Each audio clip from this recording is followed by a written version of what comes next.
I was in a very long-term relationship where because I was getting shut down so many times in his inability to converse, I started shutting down. And that wasn't okay, right? Because then you put yourself in like a four-year position and you're looking at yourself saying, we're not talking about anything substantial. That's Mariya Spektor, and this is the Powerful Ladies Podcast.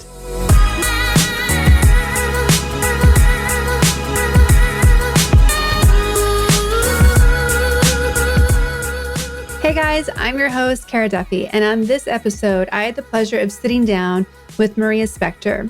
She is a social media manager, a spin instructor, and creator of the podcast To Date or Not.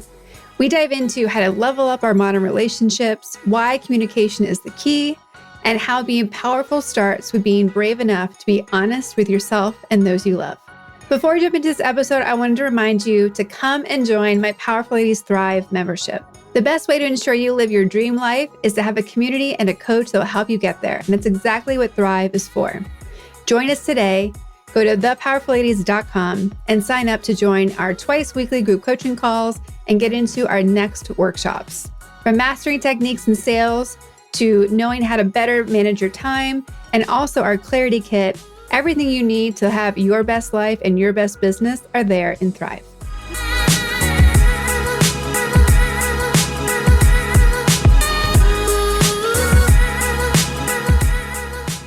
Well, welcome to the Powerful Ladies Podcast. Oh my gosh, it is such a pleasure. Thank you for having me. Of course. Well, I would love to just jump in and let you introduce yourself and tell people what you're up to. Sure. So I'm sure a lot of people don't know, but my name is Mariya Spektor. So I know there's like a little Y in there that gets difficult for people. I've gotten literally Mariya. I just answered to it all at this point. But I'm a social media manager by trade, so by day, and then off hours, I'm actually a podcast host. So I run a dating podcast, and I'm also a spin instructor. So it's kind of been exciting to really, truly marry kind of all my passions and all my worlds kind of into one. And I've been able to strategically take kind of the social media side onto the podcast side, onto like the spin side. So it's been quite the journey, I will tell you that. But it's very fun being like a woman of all trades. I mean, I'm sure as you know too, you've kind of like got a bajillion things going on. So super inspiring in that sense.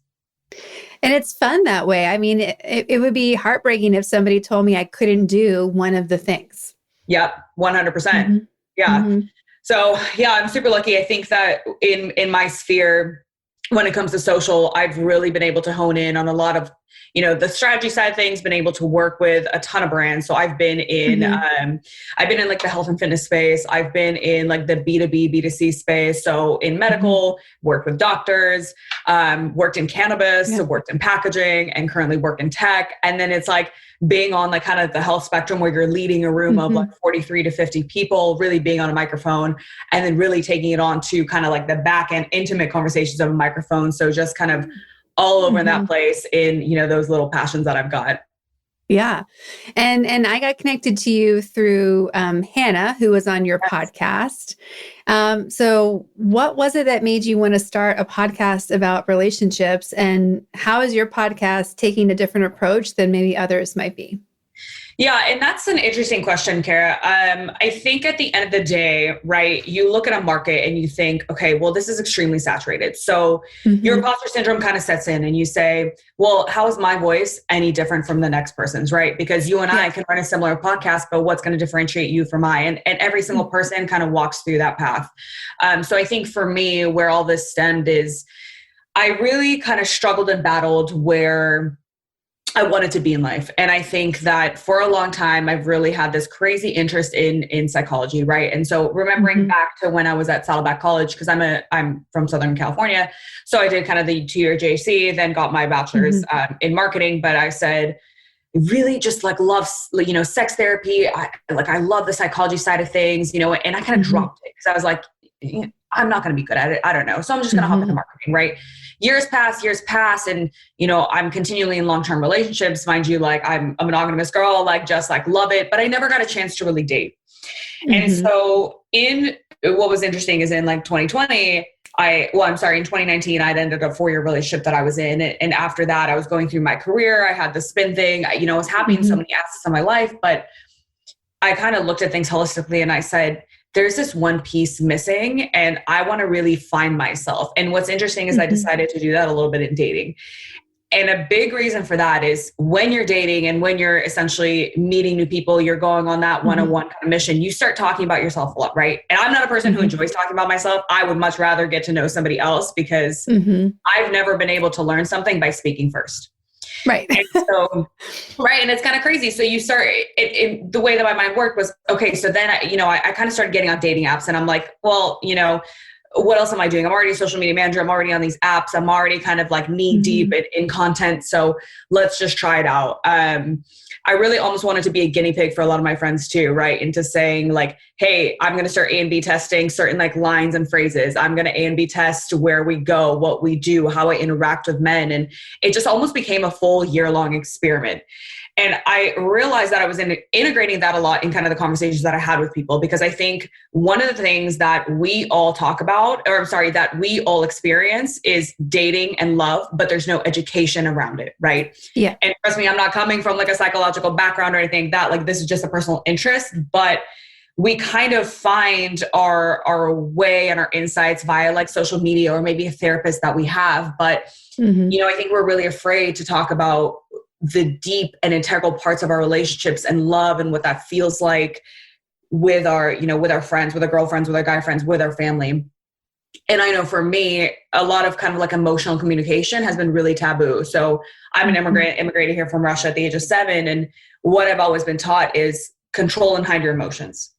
So you shouldn't be talking essentially about, these kind of like intricate parts of yourself. It's nobody's business. It's nothing that you want to like discuss. And so that's the only thing I knew. But I took a step back right in 2019 when I got out of this long-term relationship and I said, but why? Yeah. Like if we're all going through something like this and it's affecting our emotional, mental, physical well-being, why aren't we talking about it? And so again, the discussions of mental health and how your family trauma affects you in your relationships and dating apps and polygamy and open relationships, all these things were just interesting topics in my life. Like I had continually talked about the fluidity scale. I continually had very diverse groups of friends. So I had an easy time discussing like all centers of like love and relationships. And so I thought like, and I've always, again, wanted to start a podcast. That was always kind of like in the back of my mind because, it's like the hot thing that people are doing, right? Right? Yeah. Everybody's kind of jumping on the trend, but it's the best form of media. Right now, you look at Clubhouse, you look at podcasts, everything is audio.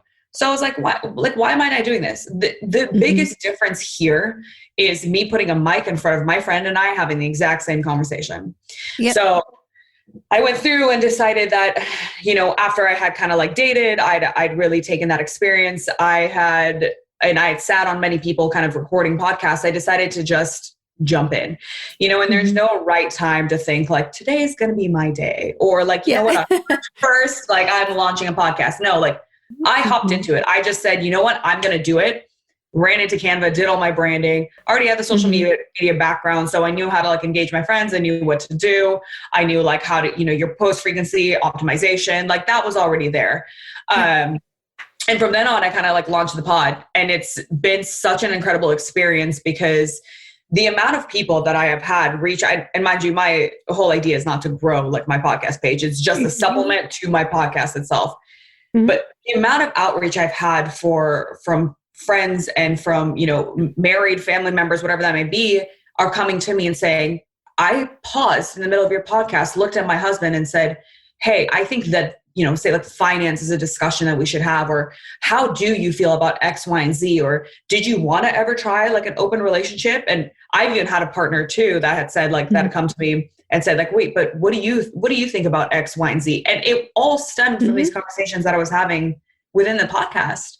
So it's been such a rewarding experience to think that at the end of the day that you have a chance to make an impact in somebody's life. And even if that's one person, that's where your purpose is, right? And for me, it may not necessarily be this podcast, right? But I think that there's something to take away from that. It goes back to that kind of psychology aspect. It's why I'm at that spin studio and why I'm navigating a room full of 43 people. It's why I started the podcast. It's why I was interested in psych. It's why I got a marketing degree. It's why I do social.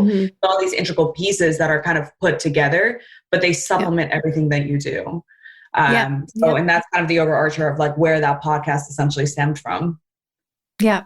No, it's so cool because I think there's so many things that are critical to thriving as an adult human that we don't talk about. Finances, you mentioned, is a huge area. Like no one is taught how to make a budget or how to save or how to actually, use money the right way. No one's taught how to create something from nothing, which is what I spend a lot of my time teaching people how to do. And we definitely aren't taught about relationships in a way that actually allows us to be empowered in them. Yeah. So that we can actually make it be something that is what we want. Like, I feel like there's so many people who you're just taught as a child, like you need to find a partner. Usually it's a husband or a wife. And then you do that and then everything's fine. And you're like, that's the farthest thing from the reality of what that story is. So what do we do the rest of the time? And how do we know if that person's right for us versus someone we picked because they were next to us? 100%. And I think it all kind of stems from our family's generation too, right? Like they were taught that, so you look at dating kind of back in like the baby boomer area, and one, you're not growing up with cell phones, so you don't have the accessibility. And then two, you look for a partner within your small network. So within your five mile parameter. So you're not necessarily exposed to your quote unquote soulmate who could be on the East Coast. Right. So which is kind of like the beauty of dating apps. And so I started getting my gears turning and I was like, why are we settling for these people? Why are people staying in these like long-term relationships? Like what are we taught as like young women and even young men to believe that is acceptable and is normal in relationships? And it's just been such an interesting journey to like recognize too, that to have a fulfilled partnership, and this is something that I work on all the time, is you have to open those areas of communication. Like, what is it that you're passionate about? What is it that like sparks you, right? Like, what is it that you really think about? So, and I'll take this back to, for example, like saying something like open relationships or finances. I have a girlfriend that I admire, an amazing, powerful, innovative woman. And she has really taught me that speaking about finances is not taboo. So when you're in a partnership, she's all about initially engaging the conversation of, hey, how do you feel about like a joint bank account, right? Like, how do you feel about saving? Like, how do you allocate within your 401k or your Roth? Like, do you invest in stocks? What percentage of your paycheck are you putting away? How are we going to allocate, say, like rent and groceries or X, Y, and Z? Like, have you thought about having a family? How are we going to provide in that way? And I think us, especially as women, and I know for me, generationally, is we were taught to, one, never talk about a salary. Two, never ask, like your male counterpart, what they believe is right and how they're utilizing their money. And then three, just always essentially keep to yourself. And again, this is not for everybody. I know this is just how I was raised. Like the male is the breadwinner, they're the ones who should be running the finances. And that's how it always was in my household. And it's so interesting to finally kind of have these discussions and say, like, you know what, like, let's break the mold. Let's do something different here. And how can we meet in the middle as like a power couple, right? And how can we essentially build this like partnership together? How can we move forward? How can we open the door to communications? And again, that could be down to something that you are like interested in sexually, right? Or something like that. Like I've had friends that have called me that are saying, hey, I don't feel fulfilled in X, Y, and Z in my partnership. Like, how do I talk about that? And to think that people aren't talking about this. Like when my partner and I started dating, him and I for 3 hours, I think second or third date in, we talked about what we sexually preferred, what we wanted to get out of like the intimate part of our relationship. And he looked at me after like that 3 hours and he goes, Mariya, like, I want to have more conversations like this. Like, this was like groundbreaking for us. And Kara, like, our physical part of our relationship just ultimately changed, right? It just 180'd because we got to know each other on a different level. And that doesn't go into just the physical aspect of things. Like, this goes into like the emotional, the mental, breaks everything, right? Whether or not you're having a mental crisis, like you are just feeling mentally fatigued, anxiety, depression, like God forbid, like an eating disorder, something like that. Like, I think that those are important aspects to talk about with your partner. And that's like what I want people to understand with this, right? Is that having those conversations are okay, and they are difficult, but there's a way to navigate that. And we can do that easily, right? Well, again, you realize that so much of Western, maybe not even Western, but modern dating is convincing someone to like you versus telling someone who you are. And Yes. it seems so backwards. And if we compare it to other situations where we do that, like getting a job, in the interview process, you're trying to convince someone to give you the job offer, but you should just as much be making sure that you actually want to be there. Like nothing's worse than getting a job you don't like or hiring someone that doesn't fit at the end of the day. So why are we not being rigorous when we're dating? Like, it baffles me because it just leads to so many, it just leads to expectations and missed opportunities and all this stuff that we have to then deal with later versus dealing with it up front. Absolutely. What do you think are ways that people can be bolder in having those conversations or asking those questions? And when, based on what you've talked about in the podcast or experienced yourself, when's the best time to do it? Is it early days? Is there a certain period where it's like, okay, now I'm not going to look a weirdo if I start having these bigger conversations with you?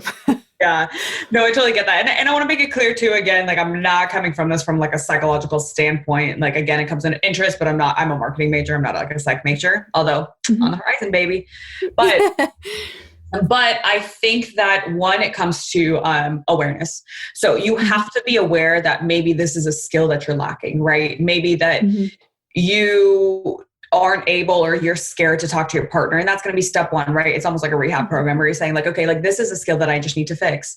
Next thing is I'm such like a word vomiter. So for me, sometimes even if I feel like I can't articulate something, I am just going to get it out there, get it on the floor, and then we'll kind of piece the puzzles together, right? And I think that like in business or entrepreneurship, there's never a right time.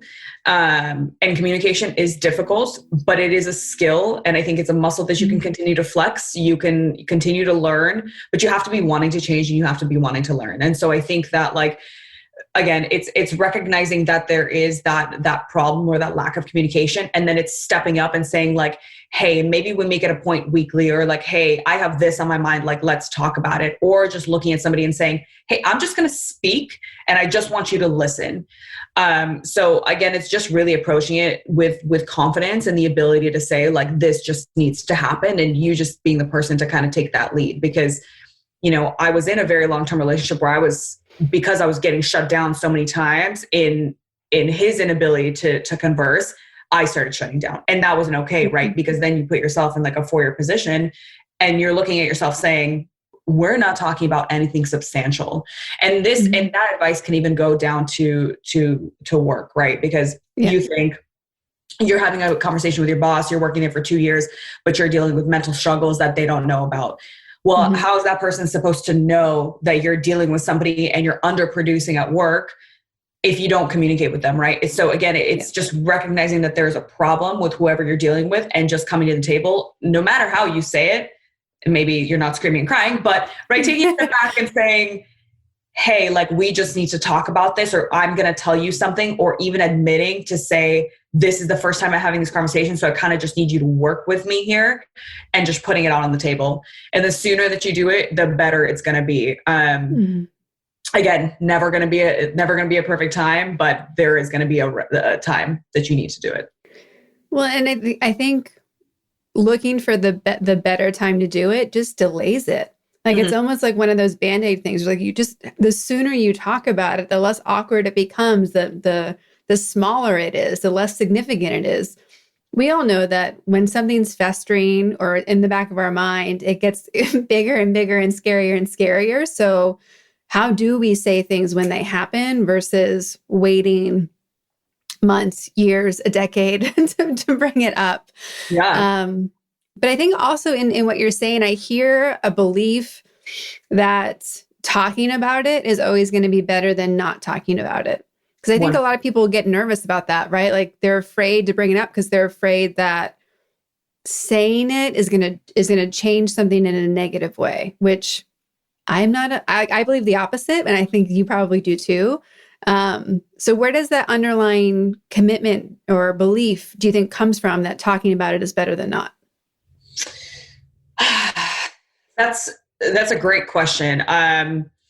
So I think for me, right, it comes down to when you're having like those anxious kind of feelings, like you have to take a step back and realize, like, are you willing to kind of like live with this kind of like negativity that's essentially impacting your everyday? Or are you willing, like you said, to rip that Band-Aid off and maybe make things a little bit lighter, make things a little bit easier just by having the conversation? But in that moment, you have to recognize that there is a possibility that the outcome can be negative, but you have to prepare. So having that conversation while, yes, ripping that Band-Aid off, just looking at yourself and saying, like, I would much rather deal with the negative consequences instead of living in this kind of turmoil, this anxiety driving emotion over and over again. Because I look at myself and, you know, like being in a long-term relationship where every single day I was like rocking back and forth at the steering wheel, being like, I need to end this. Like, I need to do something, and I couldn't do it. Like, I don't want people to feel like that. I mean, I've had so many girlfriends and even male counterparts that have said, like, look, like, I just feel like this is such a great person and I'm so afraid to just end things. Well, don't you think that you're doing somebody a disservice by putting them into a position where they don't know that this is what you're dealing with, and then you're essentially pulling back, you're not communicating anymore, you're physically not wanting to be around them? Like, it's just going to create more further along issues than just, again, having that conversation. Yeah.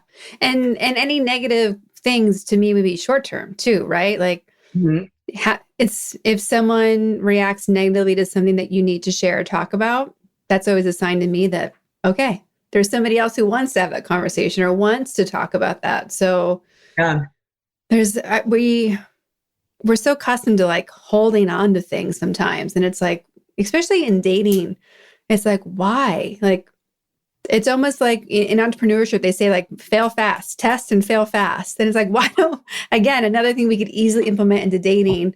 Like, why not make people work for it? We had a woman on the podcast, Stacey Solodkin, who has met the love of her life, and she's now married. She's an artist, but she worked with the relationship coach to figure out like why she wasn't getting to this place. And the coach gave her the advice of date a lot of people, and the one who do not make any like monogamous commitments with anyone, don't take anything to the next level. She's like, make them. Whoever rises up, they'll show you. And I loved that idea, because I think, especially as powerful women, we're always like, we're making it, we're choosing, we're going. And it's like, no, like, just, we don't have to. They'll show up. Like, you'll know who is the right person to take whatever is next with. Yeah. And I've always said too, you know, every relationship should be a supplement to your life. And whether that be a love partnership, whether that be like a friendship, whether that be a coach, whether that be your therapist, they've all got to be a supplement, because at the end of the day, like, you don't have time to waste, right? So why are you allocating your time to people and things that do not matter?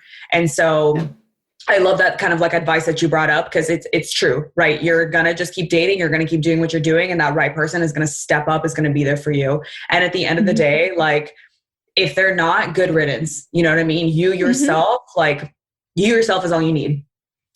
And focus on that career, focus on those hobbies, focus on all the things that you love. And again, they're going to come in, they're going to supplement you. They're going to believe in you. Yeah. And like, there are going to come times where you yourself feel like you're just doing too much for you and you're not giving a little bit to that other person. And that's normal too. And I've had these conversations with my partner where I'm like, you know, I'm so ambitious and I'm so driven, and part of me is afraid, right? Part of me is afraid that you might think that that's too much, or that I'm doing too much, or it's going to be a problem because you're going to look at me and say, hey, Mariya, like, you need to make me a priority versus X, Y, and Z. Well, I am my own priority. So the right partner, you know, like mine, looked at me and said, like, that I think that that's the sexiest part about you. The fact that you are driven in your life. And then I kind of came in and I supplemented that's all essentially you can ask for. And again, I think people are just scared that they're going to be alone and they're not going to find the right kind of person that does add that kind of supplement, as you will. And so it's unfortunate too, right? And so that's kind of where I wanted to like continue to talk about dating and wanted to like have these open floor conversations. And mind you, these are all like experiences that like my friends and I have had, that like therapists that have, you know, seen it all go down. I've had conversations with their like therapy clients and stuff. And so again, it's been very, very eye-opening. I'll have to connect you. One of my clients is a top marriage and family therapist. She's like the last resort therapist. So I'm sure she'd have really interesting things to talk to you about. No, but it's like the biggest, if we really look at how our life is consumed, like we always say, who you spend your time with, right? The 5 people you spend your time with and the books you read will determine your next whatever. And so often we don't put who our partner is in that mix.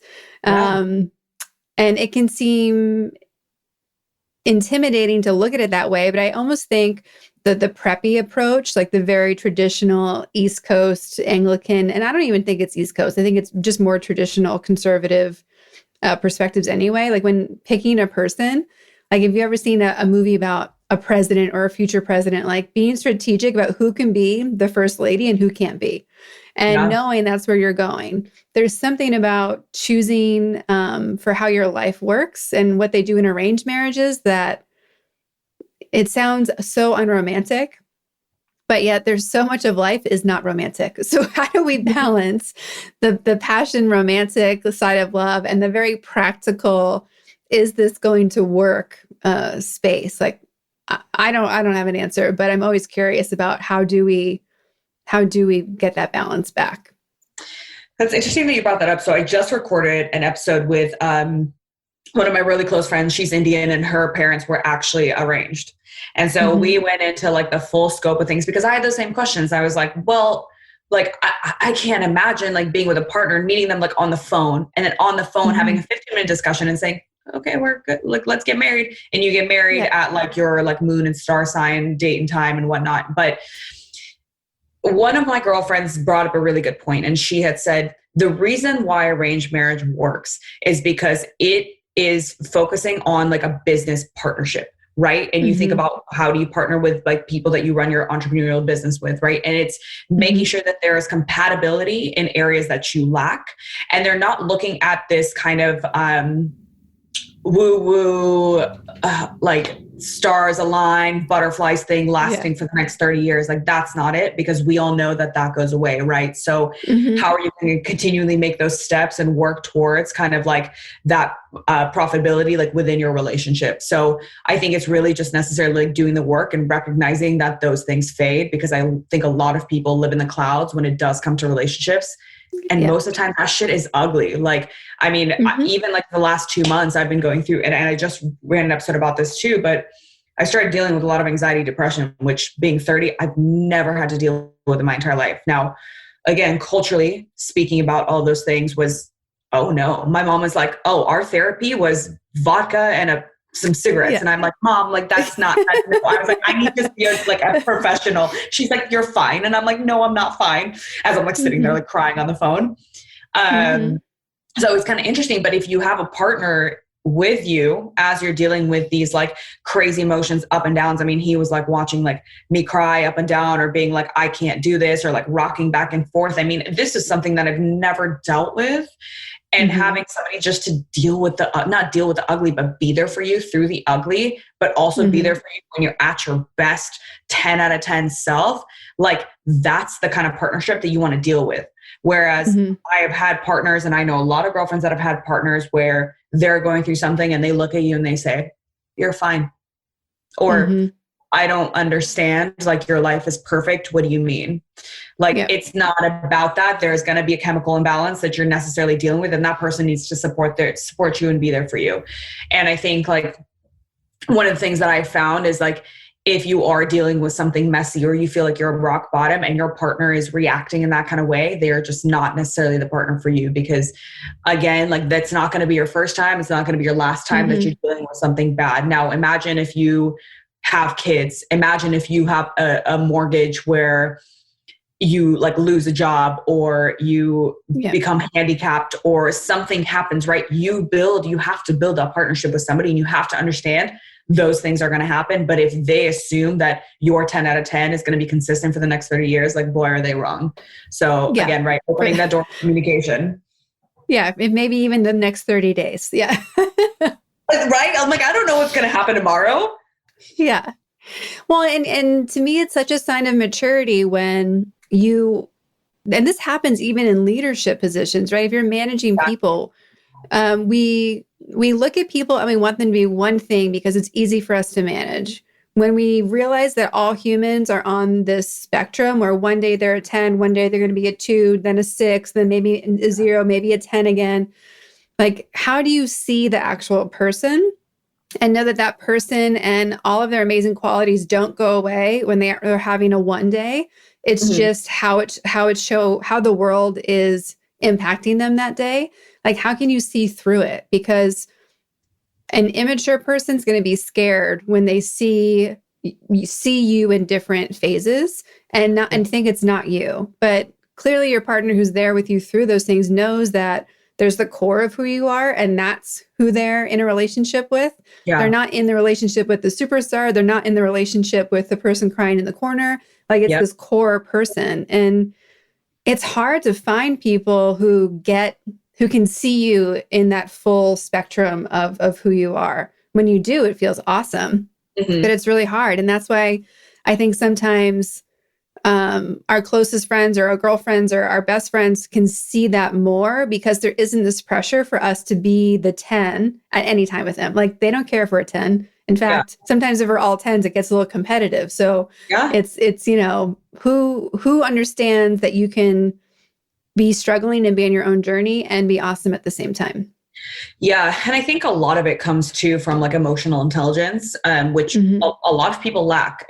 And I think that that's really societal, can be cultural. There's like a lot of aspects that come into that. But what I absolutely love about the fact that like therapy is no longer taboo, right? I think that there's a large conversation coming out is that men and women both are now seeking a therapist, and not when they're at their breaking point, but they're starting early on. They're saying, you know what, maybe there is going to be like a little shift, or maybe I just need to start talking to somebody about X, Y, and Z. Is like, now they're starting to open that door of communication. And I think that that's allowing us to become better communicators, just better mentally and emotionally. And then that means that we are better for our partners, right? And like better in a work environment, better in like all aspects of life. Like, you know, me better as like a coach on the physical side of things, because who's going to trust me and believe me where, you know, like I'm a basket case or I don't preach what I say, you know, and I feel like then you start looking like an actual imposter, right? You're not just dealing with some imposter syndrome. It's like, no, you're actually not following through exactly what you're preaching. So I don't know. I think what I've learned too is having partners that say, you know, how can I be there for you? Or what do you need from me? Sometimes they don't have to give you the answer, but you have to tell them how to communicate with you. Because every single person is going to be different. The way that, you know, I love and my love language is going to be completely different from yours, right? Just because I love physical touch, you might just love words of affirmation. Like it's just going to vary. Sometimes you just need to tell them that like, hey, I just need to cry it out. Or like, hey, I just need you to talk me through this, whatever that may be. So again, it just comes back to really having that open dialogue. And that I think can easily save every relationship that you are in. Yes, all of them. Yeah. We just did a whole, in our Powerful Ladies Thrive group, we just did a whole month on love language and what's your business love language. Because I don't believe that people are different at work or at home, or like we're really the same person. So there's a whole opportunity to be using our love language, both our giving and our receiving, and how we set up our career, but also especially as an entrepreneur. So often I'll have clients come to me and say, I love my business. It's super successful. It's working, but I hate my job, because they've put themselves in whatever was left role versus their ideal role. And there's so much more power in getting to just love on people all day and get paid for it, and then getting to receive the love you want and get paid for it. So we've been looking at how we can shift that. So it's been really interesting to see what people say. But it also, to me, opens up a whole area of going back to your social media side of how inauthentic so many people are in that space, and how when you are vulnerable and talk about why you created your business or what really matters to you or what you're dealing with, it always opens up a shift in who's following you, listening to you. So the business love language thing can really be applied in a lot of ways. Yeah. I actually love that you brought that up too. And I wish that more like coaches, and I work right now for like a corporate office, but I sometimes wish that was taken in consideration. Something that I took out of like a recent feedback meeting that I had is that we started doing the start, stop, continue method, which I thought was really, really rad. And I think I want to take this back to even like the relationship side of things, right? Like, so not only in your business and your feedback, but like, what can you start, stop, and continue doing in your relationships or even in your friendships? I think like, again, right? Like having that open and honest dialogue, and it's not always easy, but like really just kind of opening that door and saying like, you know what, I think that there's like psychologically a little bit more to this, right? Coming down to those 5 love languages, how do you use them like within your, with your colleagues, or when you start an online business, or whoever you're dealing with on the day to day, like extremely powerful notion. Yeah. And for people who don't know, do you want to explain the start, stop, continue method? Yeah. So it basically, all it does is it breaks down, and I credit my boss for this. She was awesome. And she kind of like brought this into the network, but so it's what you ideally, so as, I guess like as, so I was giving her feedback in the start, stop, continue. And then she was giving me the same feedback. So pretty much it was what I wanted her to start doing, what I wanted her to stop doing, and then what I wanted her to continue doing. Like, so some examples for like continue. So like obviously not being a micromanager, always giving me kind of real-time feedback, and then maybe stop doing, or like, I'm sorry, like start doing would be like more like positive reinforcement and positive feedback. And then I forget what I told her on like the stop side, but like, one of mine was like, hey, like stop making like X, Y, and Z error. Cause it was like, I would be working so fast and then I'd realize I'm making grammar mistakes and not going back and rechecking. Right. So that was like one of the feedback, but you know, again, you can take this with whoever you talk to. But I thought that was like extremely, extremely impactful, and we had it written down, and it was something that you can kind of like reference all the time. But I think more corporations should definitely kind of utilize that method, because I've never been at a company that really kind of pushed that forward. And I thought that it was just a cool way to open the door between like my boss and I. It makes me think of a communication method I was taught ages ago of commitment, what so, and the request. And you can use it again anywhere. So you always say like, what are you committed to for yourself, for them, for the bigger group? What's so, like what's working or not working. Usually it's a what's not working. And the what so takes all the emotions out of it. But because you've already said what you're committed to, there's like a frame of reference. And then the request is what's next. So literally I use this when my boyfriend and we're fighting about like the dishes not being done or something. Like I'm committed to myself having an awesome life, this relationship being great, and the house being clean. What's not so? The dishes aren't done. So request, can you do them? Thank you. I absolutely love that. And I've actually never heard of like that method being used. So I'm going to have to like do a little bit more research once we get off of this. Cause Well, it's just super effective. And so often we get stuck sharing something that's not working because we're afraid to make somebody think don't want them anymore. Yeah. And so it takes all the make wrong out of the conversation, because you're the thing you want change, you can really specify into like, it's just not working. So like, here's my request to change it. It's shocking how often I use it. I'm definitely going to have to like implement some of that in just like my day to day. Cause I feel like for me, like if I'm not changing, I'm not growing. So like, I want to continue this. Like, I feel like I've really spent the last like 10 years just like working on myself and like trying to be a better person, being a stronger communicator, and just like in all aspects of life, right? Just being better. So I think that that's like one of those things that I can definitely like implement in like my communication patterns. So, and all those little things like help, you know, it's like people just like need to want that change and want to be better. And all those like little pieces of tidbits of feedback and advice, they're always going to help. Well, I think it's a perfect segue as well to when you hear the words powerful and ladies separately and together, what do they mean to you? What do you hear? What comes up for you? Yeah. And I like love this question. And what's interesting is I don't think that, or I think that they're interchangeable. And so when I think about powerful, right, I think that for a long time, there's been a connotation of when you look at power, you think of like your male counterparts. And I think that that's becoming dissolved. So when I think of powerful, I just think of necessarily a confident, adaptable, driven, like individual, ambitious individual. And a lot of time that goes into like ladies, right? And women. And even for women, right? It's just like competent, ambitious, innovative, like all of those words that I think both stand with powerful and lady or power. And I love that the narrative is being rewritten these days to make that so.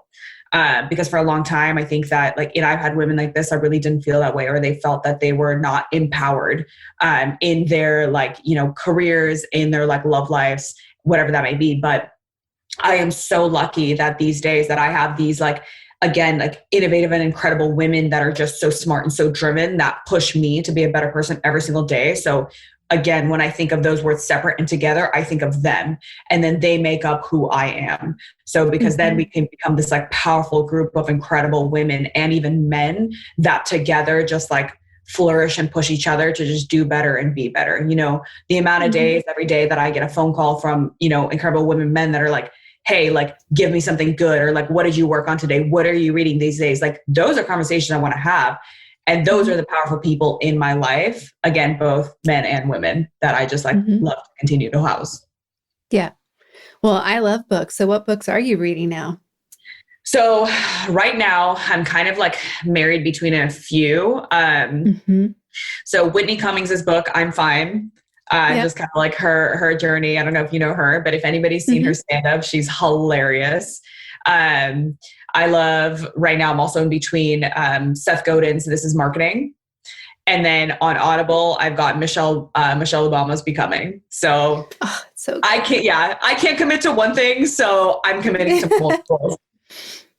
Yeah, I find myself going through a phase this year where like I have all these books in some form of start, which is not normally how I read. But again, between Audible or tangible books, I keep getting distracted and wanting to start a new one. So I'm sure that means something about where I'm at right now. But no, I get surprised when people say like, I don't read. I'm like, how do you learn? What are you doing? Yeah, no, for sure. And I mean, I understand that it is a time commitment. And I think that I'm a huge podcast junkie, as I'm sure that you are too. Yeah. So all the time I've got like, any kind of like audio, something playing, either like I'm driving or I'm sitting and reading. Like before this, I was listening to one of your podcasts, right? Like, again, driving, listening to like Up First or getting my news in or throwing on the Audible book or making playlists for like the spin thing. Like there's always something that's happening when it comes to like the Audible side of things. But I understand where I think people kind of have a hard time sitting down and reading the book, but it is also, I think it just takes discipline. So discipline and allocating 15 minutes. Because what I do is I get extremely tired at night. And I think for me, opening a book is tough. So then I think, okay, maybe if I come home in the middle of the day and I have like an hour time slot between getting and ready, taking a shower, being somewhere, I'm like, okay, maybe taking that 15 minutes, whatever, 5-10 pages, that's something, right? That's giving yourself like a little bit. And then you feel smarter. There's something more to talk about. You learn something new. I think that there's so much that can be gathered from reading. And I always get people always make fun of me because I'm not a fantasy nerd. Like I can't read like a fiction book at all. Like if my life depended on it, like I will not. And it's crazy because I'm in the creative field. So, we're taught that when you're reading kind of like a fiction book, you get taken away to a new world. You like get to like flex that kind of creative muscle. And for some reason, it doesn't happen to me. I don't know why. I don't know if I'm just like overly exerting myself creatively day to day. So I'd much rather read something that's going to be a little bit more tangible for me to take away. I recently finished Shoe Dog by Phil Knight. And I was like, oh my God. I was like just reading about like his, or like just, I guess like processing his like storytelling skills, like makes me feel like a better storyteller. Cause I'm like, oh, like the way that he's using his like verbs and adjectives, I was like, really love that. Or just like being inspired by like an entrepreneurial journey and to say like, hey, he started with, running X amount of shoes and now he's got, he's been able to like launch and push Nike. Like how cool is that? So you like end up being just like mind blown in kind of like that business entrepreneurial style. Yeah. The closest I can get into fiction are usually when they are set up like a memoir. There's still like a person's story. Like I really enjoyed Where the Crawdads Sing and Educated. It came out, I think, last year, 2019. It's a great book though. And it's a story of a girl, like her life journey, but it's not anything crazy. So it's really just like a human story. So that's the farthest I can step into the fiction space. Otherwise, I'm too addicted to learning where I'm like, no, like there's more out there. I don't know everything yet. Yeah. Come on. 100%. Yeah. I'm like 100%. Yeah. I'm right there with you too. And like sometimes too, you have to just be strategic with your time, right? Especially for, I feel like you and I, when we're like, okay, we've got like X amount of time. How do we maximize and optimize this? Like, let's dive into something that's going to still continue to help me learn. Cause I was like listening to you talk about how you're like, oh, on weekends, like sometimes I just want to work because I love what I'm doing. Right. And so like to step away from that and say like, you know what, like, okay, maybe I won't get into fiction, but this is actually going to help me. And this little piece that I'm reading is going to help me, finalize that project or really put towards that project. So at least you don't feel like you're wasting your time. Cause that's at least my pet peeve, is to waste my time. Yes. So I agree. Yeah. So with everything you have going on, how do you what are your techniques so that you can get it all done and still take care of yourself? Like you have a job, you have spin, you launched a podcast, you still have a life and everything else you're doing. How do you make it all work? Great question. So I've really been struggling with this a lot. And a lot of it is just taking a step back and recognizing like, what am I allocating my time towards and how is this benefiting my mental and emotional and physical health? I think those are just big questions I have to continually ask myself because I'm a type of person that's like extremely overproductive. Like if I'm not productive, I'm not doing it right. And I don't know how to stop. And so sometimes I just have to really check myself. So I guess it's really like being an adult and utilizing my calendar. So that's been a big one. And recognizing that it's okay to say no to things. And then also if I'm feeling overwhelmed to recognize that I'm not weak for maybe, for example, this is a big one, right? For the podcast I was launching weekly, but I overexpanded myself because I'm not only having people that were recording with me for 2+ hours, but then I'm sitting here editing for hours. I'm doing this all on my own, creating the graphics. I still have my 9 to 5. I'm still at the studio. I teach 8 classes a week. So it's, where was I even finding the time? Because I stopped making time from like all the other like little self-care things that I needed. Like, I mean, it was to the point where, girl, I was getting like acne, like cystic acne all over my face. My stress, like I think I had gained weight. Like my stress was just so high that I like had to reevaluate and be like, look, like this is your body literally telling you to stop and you need to listen. And so I think that was a big wake up call for me to say like, again, right, all of those things where it's say no. That's going to be okay. You're not weak for admitting that you may need help.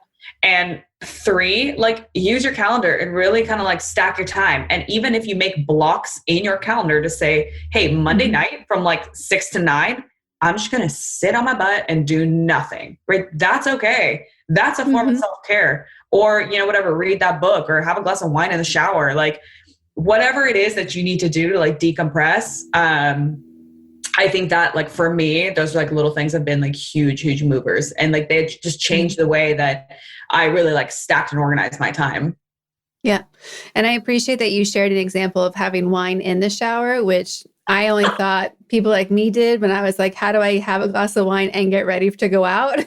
So yeah. I call it balance and efficiency. Yes. And I like that we can have our own productivity, like addict circle as well. I know who to call, but I'm like, okay, I need to get off the ledge of overproducing. Oh, but 100% me. I will I'm like the queen of that. So happily to talk anybody off the ledge. Yeah. It's hard. I mean, it's not, it's a blessing because obviously it's gotten me to launch businesses and do what I do. And like, it allows so much self-motivation. But it is that fine line, like you mentioned, of when is it empowering me or versus when is it, overpowering me? Yeah. And it is hard to gauge that. I mean, so often it's great when we create our own projects, our own businesses, because we're the boss. So we can just fire ourselves or, change the rules. Yeah. But we have to still have that check-in like, oh, wait, how many days in a row have I worked? Have I noticed? Okay, hold on. Something my mom said that resonated with me. And it was so simple because in the middle of like this crisis I was having, I called her up and I was like, Mom, like, I don't know what to do. And I've gotten closer to my parents as the years have gone on. You're in your 30s now. You're kind of like, you can relate to them a little bit more. And my mom looked at me and she goes, your health will not always be there, but your job will. And so that's when it made me take a step back and recognize like I need to start like making certain things a priority over others, and recognizing that like, even though I feel like I'm superwoman, like 99% of the times, like I am also only human. And this goes for like every single person out there, because I think we continually want to do and do and do and do, but we don't know how to be. And I think a lot of that comes from like maybe the social media side of me, right? Where I'm so conditioned to always be on. My notifications are like going off. I'm like, okay, work. Doesn't matter if it's 6 a.m., it's 10 p.m., it's Friday night, it's Tuesday morning. Like I'm always on. And so that's, again, that conditioning has kind of like really kind of pushed me off the edge of being like, okay, I feel like I have to always be on. And that's not necessarily the case. Like, something that I took away from Hannah is she, I believe on Sundays does like a digital detox. So she'll completely turn off her social medias all on Sunday. And for social media managers, that's probably like your biggest nightmare, because you are always like, something's going to happen. Something's going to go off. Like I'm going to fail. Like I'm going to miss X, Y, and Z. Like the world will live without a single social media post. Like your life will continue, your boss will understand, but like sometimes our mental health is like the most important thing that we can value. And so again, just making those little like strides, managing your like screen time, like putting little like social media holds, all those little things, they're going to help you just, move forward. And again, when you're mentally and emotionally strong, your business or your hobbies, they're going to be that much stronger. And relationships too. Yeah. Oh, good. And the relationships too. Yeah, exactly. We ask everybody where they put themselves on the powerful lady scale. 0 being average, everyday human, and 10 being like the most powerful lady in the universe. Where do you think you would put yourself on that scale on average? And where would you put yourself on that scale today? Sure. So great question. And I absolutely love this, because I think that a lot of times that we want to be like that 10 out of 10, and we aren't always. And I think for me, if I put myself like today or like this weekend or the last couple of days, I give myself a 10 out of 10. I feel like I've just been hitting those goals. I've really been making strides. I'm proud of myself in a lot of different ways. On average, just with the equality of everything that's happening, probably like at around 8. I think that gives you, that allows you to say, hey, I'm worthy. Hey, I'm strong, but also I have room for improvement. However, these like last couple months, I probably put myself at a 5. I was dealing with a lot of things emotionally, mentally, and I told myself like, that's okay. That's okay for me to give myself a little bit of grace to say like, you're not at your best right now, but this is temporary and this is not forever. So hopefully that kind of roundabouts your question. Yeah, no, it's perfect. And it's also why 0 is an average everyday human, right? Because I'm already assuming that powerful ladies are automatically higher than the average everyday human, no matter where we put ourselves. Yeah, 100%. And again, like it's okay to admit that your scale is going to fluctuate, right? Again, you're not at your best every single day. And we talk about this when it came to relationships, like your partner's going to have to understand some days you're going to hit the 0. Sometimes you're at like a -10. Sometimes you're at the 5. Sometimes you're at 8. Sometimes you're 10 out of 10, maybe even a 20, right? Like you're soaring. It doesn't matter, but you're going to find people around you that are going to support you every step of the way. So for people who love what you have to share and talk about, how can they listen to your podcast, find you, support you, and just connect with you in general? I love it. So my podcast is called To Date or Not. It is on Spotify. It's on Apple. I stream from Simplecast. So if you don't have any of those, you can just hop on in there. You can find me on Instagram. My personal Instagram is @Mariya. So it's MARIYEAH.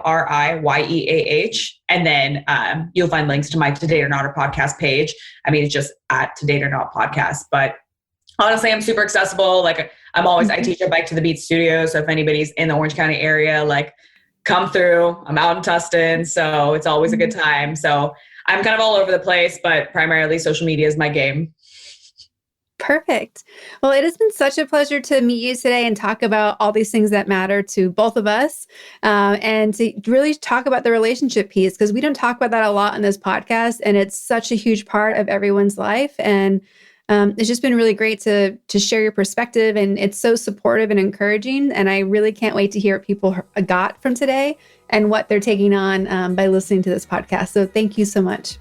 Oh, thank you. And honestly, if anybody finds me and reaches out, I would love to know any topics people are interested in, anything they loved, anything they didn't like, because I think that everybody's got a story and it's always important. So I just love feedback. But I appreciate it, Kara. This was awesome.